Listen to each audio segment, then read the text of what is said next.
both sides on this one. What do the American people think of the speech? Was it effective? I want to hear from you. Again, taking your calls at 1-877-TEL-HLN. Let's get our experts in on this one.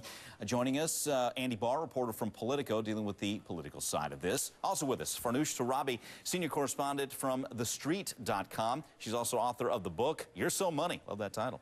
And also, we welcome back the Watchdog on Wall Street, financial planner Chris Markowski. Get more info from him, watchdogonwallstreet.com. Farnoosh, let's start with you. Was this a success in your eyes? Did you hear what you wanted to hear? Well, it was an emotional success, and I think going into it, earlier in the day on Tuesday, we were hearing from Fed Chief Ben Bernanke, a lot of optimism on that end about, what's going to happen with banks. And so I think going into the speech, I was expecting, a shot of optimism. And frankly, consumer confidence being down historically low since 1967, we haven't seen consumer confidence this low. Main Street needed reassurance, needed a reason to get mobilized. I think the president was effective on that end. Okay, let's listen to that before I get everybody else in, just to pick up on that point.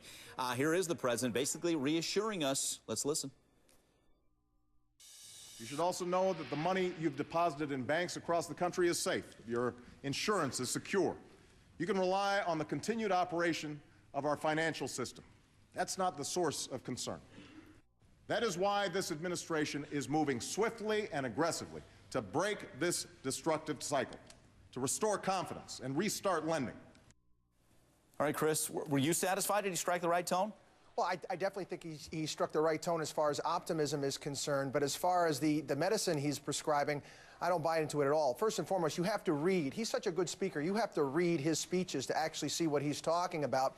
And what he just said, moving swiftly, just came out not long ago that I think it's close to $1 trillion health care plan that he has just put forward not long ago. Okay. I want to get Andy Barr in here. Again, from a political standpoint, Andy, what your thoughts? Home run for him or what? Well, I think he demonstrated yesterday in the speech that, he has got right now a lot of political capital. He intends to spend it. A lot of the speech was outlined earlier. We knew he was going to talk about health care. We knew it was going to be energy. And, a lot of this stuff really stems still from campaign promises and rhetoric. So in terms of politics, it's really just a sell job for him. Okay. It's selling the stimulus, it's selling his budget plan, and it's selling health care. Okay. Farnoosh, let's get you back in on this.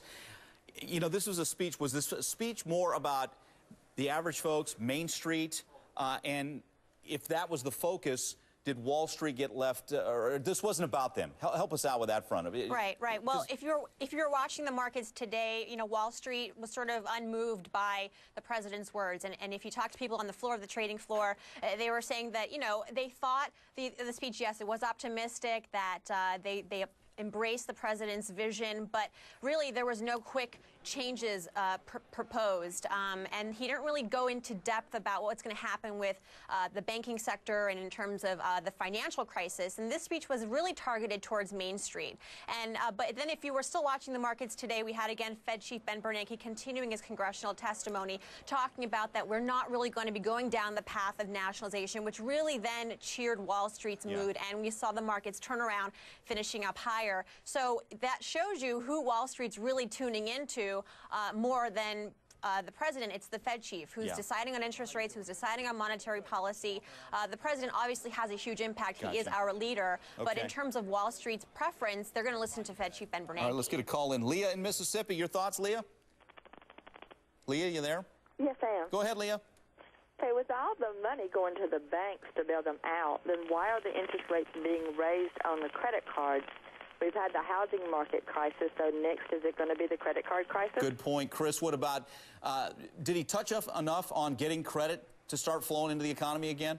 Well, there's more money right now going into SBA loans, and we've seen it a long period of time. We need to get the velocity of money going. We need to get banks getting money out to small businesses. And I would recommend to people, I said, you know what, maybe avoid some of the bigger banks. Go to some of your community banks. Go to some of your credit unions because they're ready and willing to lend. Okay.